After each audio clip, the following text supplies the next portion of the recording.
Nous sommes tous passés par là. Vous êtes en conversation, les choses tournent bien. Et puis de nulle part, un silence s'installe. À ce moment-là, vous ne savez pas quoi dire et vous regardez les yeux de votre interlocuteur alors qu'il cherche quelqu'un d'autre à qui parler. Cette situation est inconfortable et ennuyante. Voici donc 5 conseils pour vous assurer de ne jamais manquer de choses à dire pendant une conversation. Tout d'abord, lorsque vous vous retrouvez dans une situation où votre esprit est devenu vide, jouez la carte de « ça me rappelle ». Cela signifie simplement que vous regardez l'environnement autour de vous et vous vous dites « vous savez, cela me rappelle blablabla ».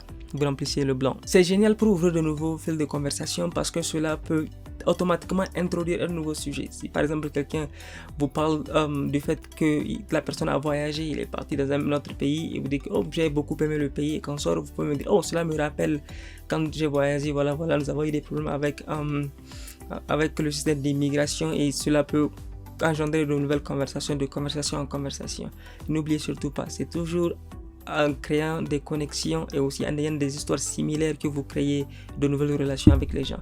Il y a un mais donc, parce que faites attention à ce que votre histoire ne surpasse pas la sienne parce que c'est l'autre personne qui est en train de raconter son histoire.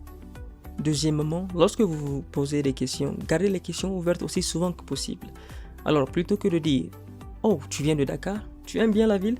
Vous pourrez dire « Comment trouves-tu Dakar? Je suis curieux d'en savoir plus. » La première question, bien que simple et commune, est une question directe, ce qui veut dire que c'est juste une réponse par oui ou par non. Alors que la deuxième est une question très ouverte. Cela permet à votre interlocuteur de savoir exactement ce dont ils veulent parler. Ils peuvent parler du fait que oh, ils ont aimé le système de transportation, oh, ils ont aimé la plage, oh, ils ont aimé d'autres choses. Donc, ils peuvent décider le sujet sur lequel ils vont discuter et vous allez aimer les écouter parce qu'ils vont parler d'un truc qui les passionne énormément. Aussi, souvenez-vous simplement de la règle que chaque enfant de 3 ans connaît. Elle consiste à demander pourquoi. Ainsi, lorsque quelqu'un mentionne qu'il est consultant par exemple, vous pouvez demander pourquoi avez-vous décidé de vous lancer dans cette branche?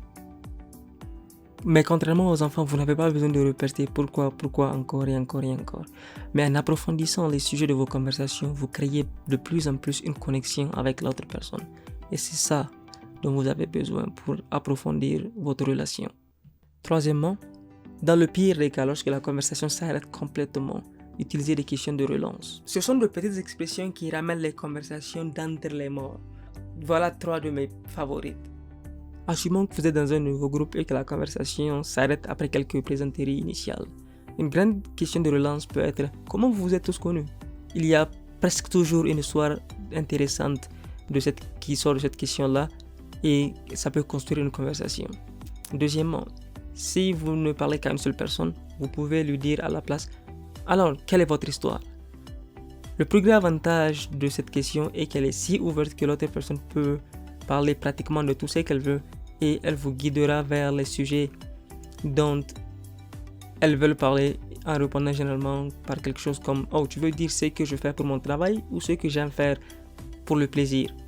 Le ton de leur voix et leur enthousiasme en vous posant la question vous indiqueront exactement la question où vous devez diriger votre question. Parce que quand ils vont vous dire « Oh, vous voulez que je vous parle de mon travail ?» ou bien de ce que j'aime faire en général. Donc la deuxième c'est évident, ils sont plus excités en parlant de la deuxième. Donc oh, parle-moi de ce dont tu aimes quand tu ne travailles pas. Donc ça c'est super intéressant parce que ça crée des connexions, je dirais bien. Et en dernière position, lorsque vous connaissez une personne, c'est très intéressant de leur demander oh, est-ce que tu as des projets pour les vacances ou quels sont les projets que tu te fixes en général pour les 6 mois à venir.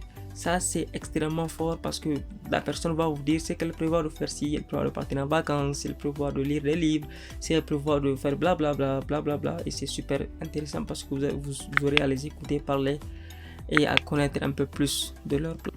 Le 4e sur la liste est de faire une remarque gratuite. Donc si quelqu'un est particulièrement souriant, vous pouvez dire « Vous ressemblez à quelqu'un qui serait super bien avec les enfants ». Ou bien si la personne semble sportive, vous pouvez lui dire « Oh, tu ressembles à quelqu'un qui fait du sport ». Si vous êtes juste, la personne vous dira « Oh oui, voilà ». Et puis la personne va continuer à vous dire « Oh, voilà mon plan, voilà ce que je fais. Oh, j'aime beaucoup les enfants, blablabla ». Et c'est super intéressant. Et si vous avez tort, ils vous diront non. Et maintenant, c'est à vous de leur dire pourquoi est-ce que vous pensez qu'ils donnent le mood que vous venez de décrire. Quoi qu'il en soit, vous aurez quelque chose de quoi parler pour les 5 à 10 prochaines minutes. Et le cinquième et dernier conseil est de retourner le script afin que vous ne soyez pas celui qui s'inquiète de manquer de choses à dire. Au lieu d'être la personne qui s'inquiète du silence, laissez l'autre personne faire avancer la conversation et devenez plus à l'aise avec le silence. Sérieusement, 30 secondes peuvent sembler longues, mais si vous pouvez simplement vous concentrer sur votre respiration et avoir le regard facile, cela va donner le temps à votre interlocuteur de se poser la question, mais comment est-ce que je vais faire pour continuer la conversation? Et maintenant, c'est à leur tour de trouver un sujet sur lequel vous allez discuter. Et lorsqu'ils feront cela, vous pouvez continuer en utilisant une méthode très puissante qu'on appelle le mirroring. C'est une méthode développée que j'ai vue dans un livre appelé Négocier comme si votre vie en dépendait, un livre qui a été écrit par Chris Voss, un expert en négociation internationale qui était aussi un agent du FBI. Il a dit qu'elle consiste simplement à répéter les 3 derniers mots de ce que votre interlocuteur a dit. La personne dit: oh, j'ai joué au football avant-hier. Et vous dites: jouer au football? Puis la personne: oui, j'étais dans le quartier, j'ai joué avec mes amis, nous nous sommes vus, voilà. Et puis après, nous sommes partis au resto, on a mangé quelque chose. Et puis vous dites: on mangeait quelque chose. Et puis ils vont continuer. Et c'est super intéressant. Je vais parler du livre dans une de mes prochaines vidéos et il y a beaucoup de techniques très simples, très faciles qui vous permettent d'avoir des conversations qui vous permettent de négocier. Parce que, comme il l'a dit, chaque interaction dans la vie est une négociation. Et si vous êtes intéressé par ce livre-là, n'oubliez pas de vous inscrire à la chaîne YouTube et cliquez sur le bouton de notification. Comme ça, à chaque fois qu'il y a une nouvelle vidéo, vous serez les premiers informés et vous pouvez la regarder. Alors voilà 5 conseils faciles et rapides que vous pouvez utiliser aujourd'hui et vous assurer de ne jamais manquer de choses à dire dans une conversation. Et voilà, c'est tout pour moi aujourd'hui. J'espère que vous avez beaucoup aimé la vidéo. Si vous avez d'autres techniques ou méthodes ou quelques petits conseils, vous pouvez les mettre dans le commentaire. Je suis sûr que vous en avez et ça serait intéressant pour les autres de pouvoir s'en inspirer. Et dites-moi si vous avez des idées sur des vidéos que vous voulez que je fasse pour les prochaines. Et d'ici là, j'espère vous voir la semaine prochaine. Allez, bye!